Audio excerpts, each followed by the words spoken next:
제가 보내드린 거 봤지만, 유럽에서는 지금 이가 난리라네요. 이.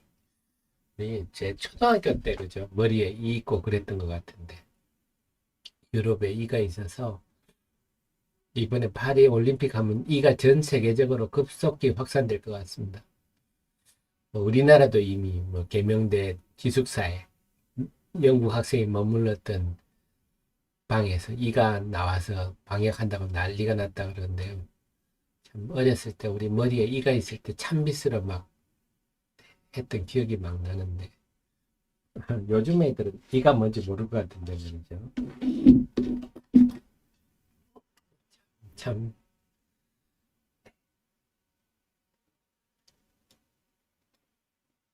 자, 그러면요. 지금 8시 33분이니까 2분 있다가 8시 35분에 시작하겠습니다.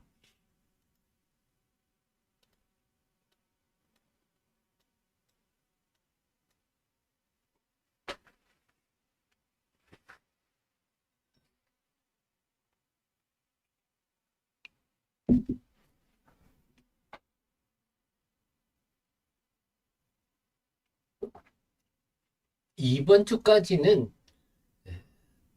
전형적인 가을날이 될 것 같습니다.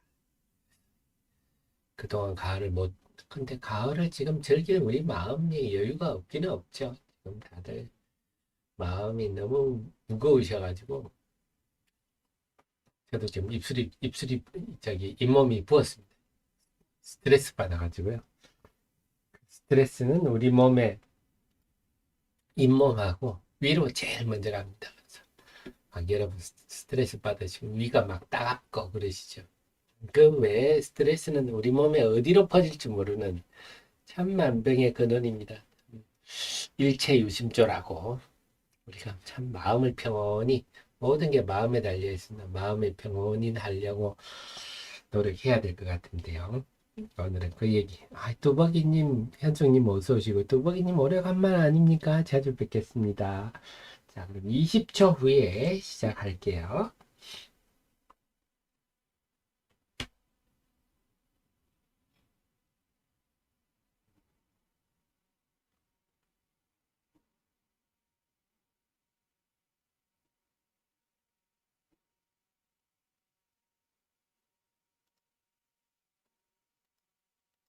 네, 8시 35분입니다. 10월 24일 화요일 10월 말로 가고 있습니다. 대민경제TV 시작하겠습니다. 여러분을 가장 사랑하는 방송, 개인 투자자를 가장 사랑하는 방송, 개인 투자자들의 기쁨과 슬픔을 함께하는 방송입니다.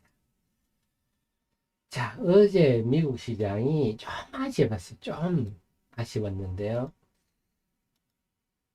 긍정적인 것과 부정적인 게 동시에 존재했었는데 해장 초반에 마이너스로 갔다가 플러스로 돌아서서 장중한테 꽤 상승했죠. 좋았다가 막판에 좀 밀려.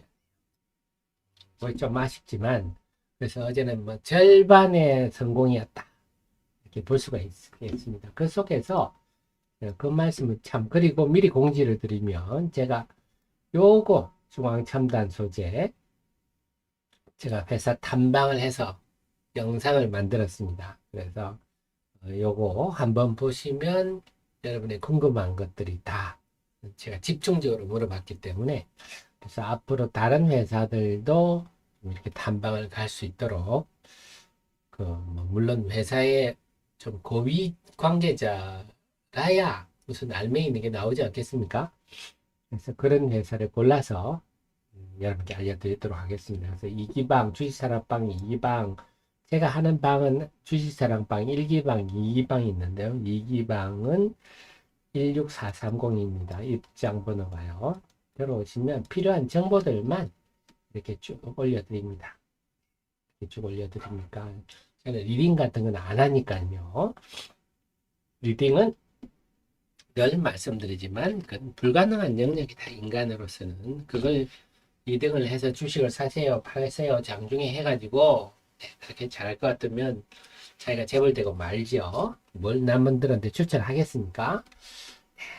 그런데 현혹되지 마시고, 저도 마찬가지로 리딩 같은 건 안 필요한 정보들만 하루에 몇 건씩 올려드리니까 참고하십시오. 그래서 나스닥이 어쨌거나 지금 어떤 연초 10월 초에 전저점에서 지금 뭔가 발버둥 치는 모습이고, 어제는 엔비디아 금이 좋았어요. 이게 오늘 우리 시장에 뭐 HBM 관련주들한테 긍정적으로 작용할 것 같습니다. 엔비디아는 여전히 견고한 모습입니다.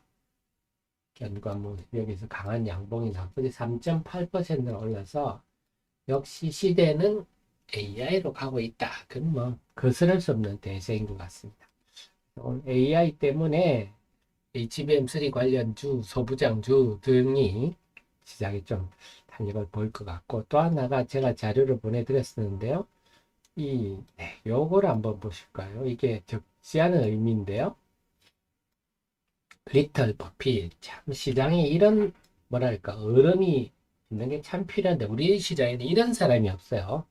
워런 버핏의 리틀 버핏이라고 하니까 굉장히 영향력이 크고 시장에 시사람 젊고 잘생겼네요. 그래서 여기서 네 채권 쇼커버를 했다. 네, 결국은 채권을 매도 포지션을 이제 정리를 했다. 이 말입니다. 채권을 매도했다. 채권 가격이 떨어진다는 얘기죠. 채권 가격이 떨어진다 하는 거는 네, 금리가 오른다. 이런 얘기입니다. 그런데 이걸 매도를 청산했다면 이제 앞으로 금리가 안 올라갈 것 같아요. 이런 의미가 되거든요. 그래서 그거 한 말이, 자, 이게 우리가 해석을 잘 해야 되는데요. 장기 국채를 팔기 위해서는 유지하기에 세상에 너무 많은 위험이 있다. 이게 뭐냐면요. 이 위험이라는 거는 네, 이번에 중동 문제처럼 이런 위험이 등장하면 뭐죠? 네, 위험 회피를 위해서 네, 안전한 미국 국채를 산다. 이런 의미로 해석이 됩니다.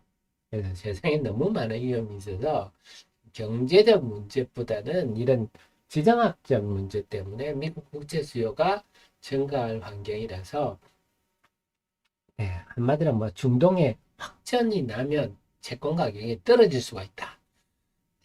뭐 채권 가격이 올라갈 수 있다.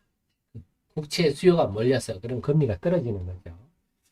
그래서 근데 요거에 대해서는 여기 이데일리는 안 나왔지만 네, 8월에 에크먼이 공매도를 공개한 요거 가지고 사실 논란이 있어요.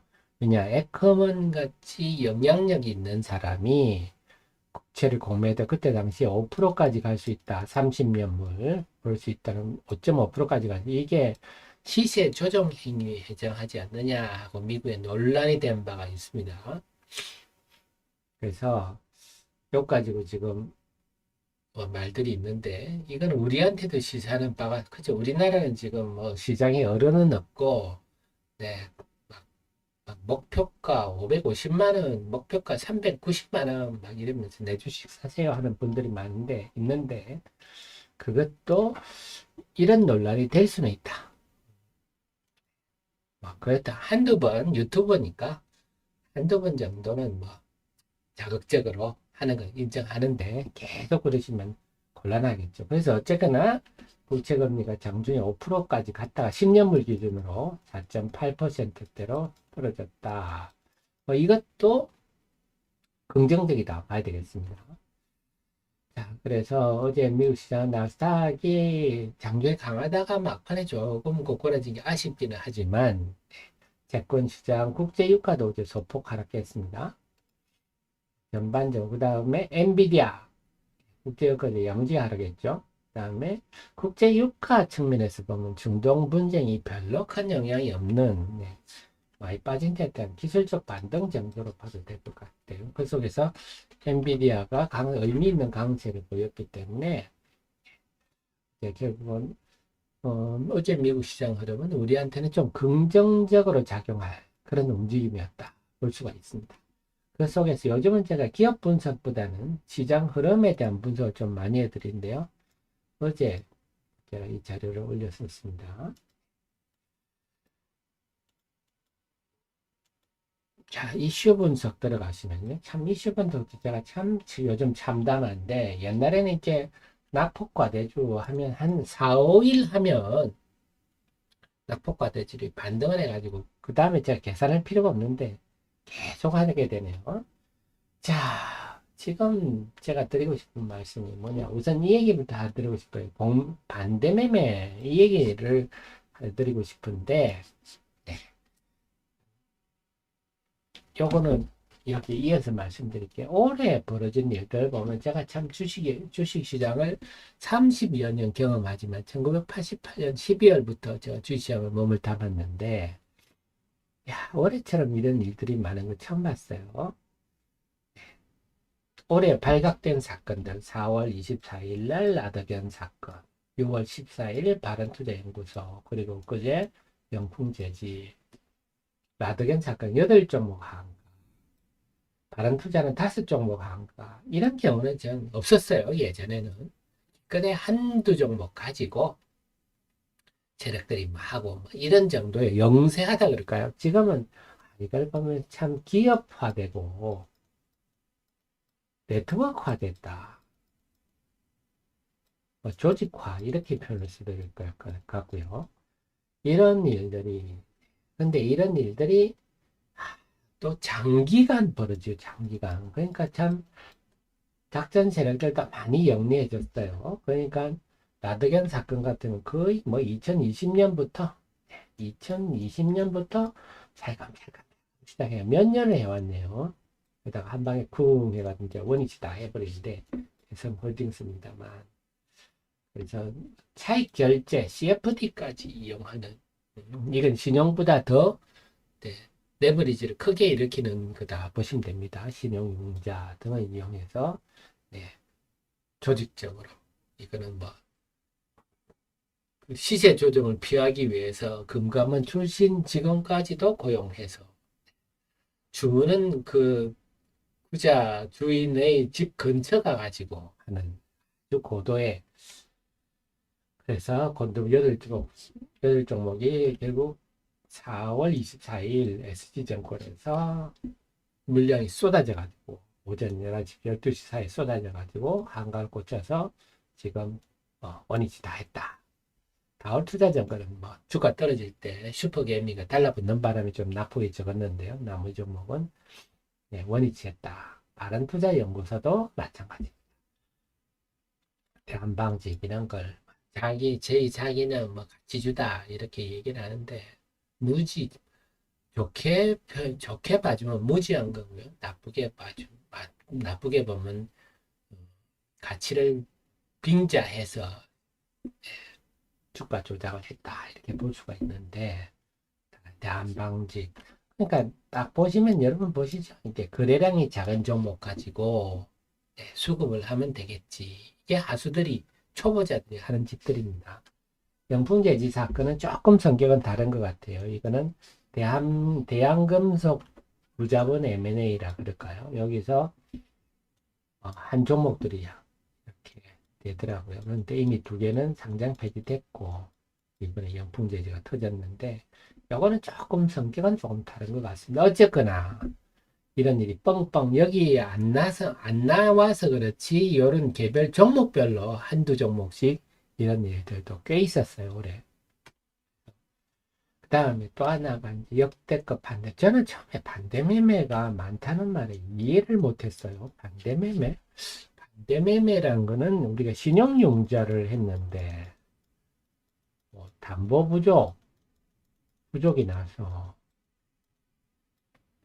그래서 이거를 갖다가 정리를 안 하면 다 반대매매가 나가는 경우가 있는데 지금 말하는 건 미수금에 대한 반대더라고요. 그래서 야, 요즘도 미수금을 내는 사람이 있나? 미수금을 왜 내지? 미수금은 증거금이 20%의 종목이 모르니까 곱하기 5까지 주문이 들어가는 거 아니에요? 야, 이거는 완전 도 아니면 뭐죠? 이건 완전 도 아니면 뭐죠? 하루에 뭐 예를 들어서 어떤 종목을 10% 올랐다. 그러면 뭐 거의 50% 먹는 거 아닙니까? 뭐 이런 걸 노려서 물론 좋을 경우는 이렇지만 조금만 빠져도 네, 깡통 되는 거죠. 야, 이렇게 미수금이 지금 5,400억 10월 20일 날 5,400억 5,500억 가깝네요. 역대 최대다. 야,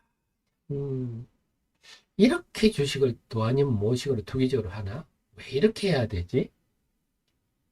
그러니까 보통 한 일평균 4, 500억 수준인지 10배 정도 반대 매매가 나오고 있는. 그럼 반대 매매는 여기만 증권사만 이렇다면 우리 스탁론 쓰시는 분들도 많거든요. 스탁론 등등을 이용하면 하루에 반대 매매 금액이 엄청나다는 건데, 네, 그러니까 지금 어제 코스닥 지수가 네, 요즘 보면요. 지금 좀 길게 봐드릴까요? 장 후반에 어제도 1시 반부터 쭉 맥없이 밀렸잖아요. 이런 현상. 또 그제도 볼까요? 그제도 2시부터 맥없이 밀리는 현상. 그 전에도 네, 보면 네, 오후장 내내 밀리는 현상. 자, 이런 게 나타나는 게 이런 반대매매, 담보부정 매물뿐만 아니라 반대매매 물량까지 있어서 반대매매 안 당하려고 오전에 팔아야 되지 않습니까? 그래서 후약 현상이 생기는구나. 참 수급이 꼬일 대로 꼬였네. 근데 그게 이제는 뭐 오후장에 정리하다가 못해서 아예 반대매매 나가는 금액이 이렇다. 이건 정말 이거는 그래서 역대 최대가 지금 벌어지고 있다. 이 모든 일이 지금 수급에 대한 문제거든요. 참 올해는 수급이 그래도 여기도 말씀드렸지만 또 하나가 뭐 결국 이게 초보자들 하는 짓들입니다. 초보자들은 2030 세대도 경험이 없지 않습니까? 사실 코로나 이후에 주식시장에 들어와서 좋은 것만 봤거든요. 주식은 이렇게 오르기만 하는구나. 그래서 제가 그때 방송 때 말씀드렸죠. 혹시 제 방송을 듣는 2030 세대가 있으면 나중에 내가 주식 투자를 왜 시작했는가 하고 처절하게 반성을 하는 일이 올 거다. 모든 사업이 마찬가지입니다. 막 호황 때 진입했다가 불황을 만나면 고통을 겪는데요. 두 번째는 마찬가지 2030이 아니더라도 좀 자금력이 있는 뭐 다른 데서 뭐 돈 좀 벌어서 들어온 분들은 뭐 주식 조금 매매해 보니까 계속 깨져. 내가 아예 직접 그 주식을 직접 그냥 핸들링 해야 되겠다 해서 수급을 하는 나드견처럼 그런 사람도 이것도 초보자들 하는 짓입니다. 제가 36년 하면서 수급, 차트 이것까지 뭐 지금까지 살아남은 사람 못 봤어요. 자, 어쨌거나 지금 결국은 지금 시대는 SNS가 발달했어. 카톡방, 텔레그램방, 뭐 네이버 카페도 마찬가지. 특히 카톡방, 텔레그램방, 유튜브 이런 것들이 워낙 활성화되면서 이제는 뭐랄까 조직화, 세력화하기가 쉬워요. 그래서 제가 앞서서도 제가 그 분석 말씀드렸지만 최근에 이런 우리 현실을 알자 하고 말씀을 드렸는데요. 유명 인기 유튜브가 이렇게 에코프로가 544만 원 갈 거다. 적정 주가다. 포스코가 393만 원이다.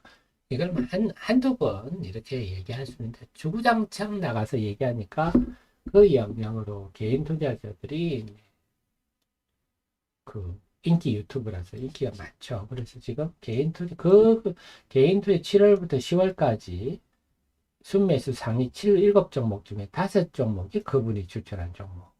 순매도도 에코프로, BM도 1위, 4위를 기록할 정도로 나머지 하나는 나노신소재인데 이건 뭐 조그만 주식이니까 여기 오를 만한 값이 안 되고요. 그래서 이런 현상들이 발생해서 코스닥 입장에서 보면 2차 전지를 좀 매매하던 많은 자금들이 코스피로 가서 지금 집 나간 며느리들이 다 물려서 못 들어오는 상황. 그러니까 코스닥이 수급이 지금 아주 취약한 상황이 돼서 혼자 유독 더 빠지는 그런 현상도 나타나고 반도체도 자금이 좀 빠져나오는 이런 현상. 자, 결국에 이 수급이 이런 현상이 지금 발생되고 있구나. 거기다가 이 반대매매 이런 것까지 돼서 한마디로 제가 볼 때 대혼돈입니다, 지금. 그러니까 저같이 기업 내용 이렇게 얘기하는 사람은 네, 참 뭐랄까. 전혀 지금은 시장에 반영되지 않는 수급이 이날인데 기업 내용, 이런 분들이 기업 내용을 볼 리도 없고 그렇습니다. 그래서 지금은 기업 내용이 주가에 전혀 반영되지 않는. 자, 그래서 오늘 시장도 제가 이런 거를 지금 누구를 비난하자 이런 게 아니라요.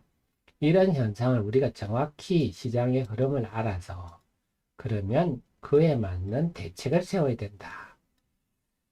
이걸 주식시장에 벌어지는 현상을 우리가 받아들여야지 어떡합니까? 이거를 갖다가 뭐 도덕적 잣대로 할 것도 아니고요. 아, 시장에 지금 수급이 이런 논리로 벌어지고 있구나. 그럼 당장은 우리가 보면, 아, 오늘도 2시 전후부터는 좀 또 봐야 되겠다. 이렇게 담보부정 매물, 반대 매매, 회피 매물 등이 나온다. 이런 것도 우리가 생각을 해야 될 것 같고요. 대신에 반대로 만약에 양봉이 하나 생긴게 되면 그 다음에 큰 양봉이 생길 수 있다. 그것도 염두에 두세요. 그런 것들을 이런 원인을 알고 나서 염두에 두고 대응을 한다면 우리가 현명하게 잘 이용할 수 있겠다. 그래서 핵심은 지금의 시장은 완전히 수급이 꼬일 대로 꼬여서 좀 심하게 말씀드리면 난장판입니다. 난장판. 그런 상황이라서 그러니까 유독 한국 증시 그 중에도 유독 코스닥 시장만 이렇게 많이 빠지는 거는 그렇게 수급이 난장판이 나서 그렇다. 자, 그래서 우리는 뭐 어떡합니까? 이거 잘 원인을 파악을 했으니까 잘 이용하는 지혜가 필요하다. 그래서 자, 또 통계적으로 말씀드렸죠. 그동안 보면 어제도 이번에도 또 기록을 세웠네요. 하락 종목이 1000개 이상이 코스닥에서 4일 이어지는 것은 굉장히 이례적인 상황에만 등장했다. 코로나 초기 또는 2022년에 40여 년 만에 미국의 소비자 물가지수가 폭등하는 현상. 이런 때만 그래서 전 세계시장이 폭락할 때 이때만 생기는데 올해는 벌써 이제 4번째입니다. 이거는 순전히 우리나라의 수급이 꼬여서 나타나는 일인데 근데 이게 4일 연속 5일 연속은 없었다 그랬죠. 만약에 오늘도 하락 종목이 1000개가 넘는다. 얘는 신기록이에요.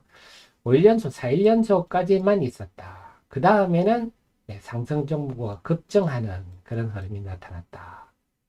그 다음에 또 하나는 이렇게 7일 중에 6일이 하락 종목이 1000개가 넘는 흐름은 지난 9월에 한 번 있었어요. 9월 18일에서 26일.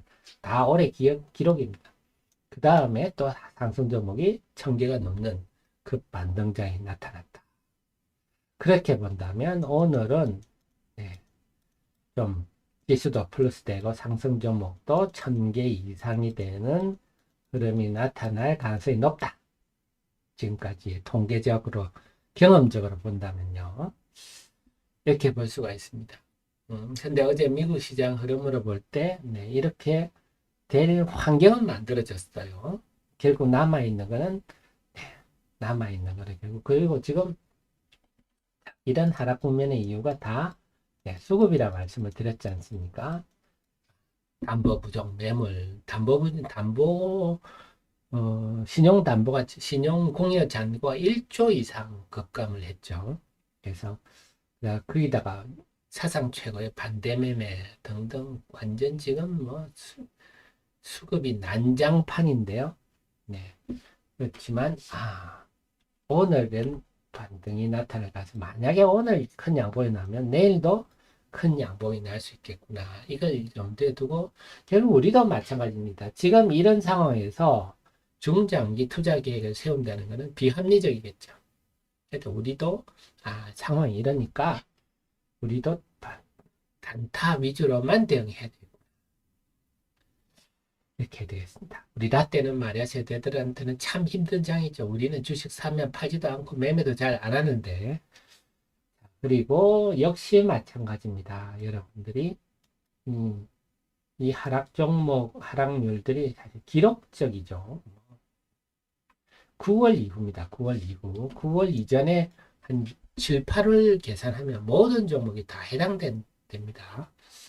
그래서 엉망인데 하나오션 이런 조선주들도 한 40% 빠질 정도로 뭐 이런 흐름들인데요. 여기서도 마찬가지입니다. 이제 만약에 반등장이 온다면 네, 어떤 종목이 반등을 선도할 것인가. 아무래도 비슷한 하락률이라면 대표 주자를 공략하는 게 낫겠죠. 또 염두에 두셔야 되겠습니다. 그래서 전체적으로 오늘 제가 드리고 싶고, 최근에도 계속 이런 걸 하락의 원인이 뭔가 하고 계속 말씀을 드렸는데, 결론은 우리 주식시장에 지금 초보자들이 너무 많이 늘어났다. 그리고 그 초보자들이 코인 매매하듯이 너무 투기적으로 주식을 매매한다. 주식을 코인처럼 매매한다. 기억내요. 이거는 뭐가 필요가 없고 단타. 거기다가 네, 미수 매매를 이렇게 할 정도로 굉장히 투기적으로 하고 있다. 이런 흐름들인데요. 그 흐름을 우리가 명확히 알고 안다면 그걸 현명하게 대응할 수 있겠다. 그래서 오늘은 이 최근 장세의 핵심을 제대로 이해를 하자. 이제는 정리가 되셨죠. 그러니까 오늘 우리도 단기적으로 움직여야 되겠고 그 오후장 2시 전후로 해서 밀리는 현상이 나타날 건지.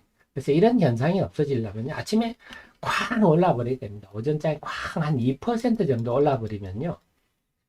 이 오후장에 나올 매물이 오전에 소화가 되는 경향이 있거든요. 그러면 오후장에 매물이 안 나오면 더 올라가는 경향이 나타날 수 있어서 아침에 어중간하게 한 0.7% 정도까지 반등하다가 빌빌하게 되면 오후장 매물을 받아서 또 힘든 흐름이 나타날 수 있어서 자, 이런 특징들 그래서 오후 2시 전후를 좀 볼 필요가 있다. 그리고 지금의 본질은 수급이다. 그래서 만약에 오늘 큰 양봉이 난다면 내일도 양봉이 이어질 가능성이 있다. 등등 이런 점을 염두에 두고 여러분들이 시장의 전략을 짜시면 효과적일 것 같습니다.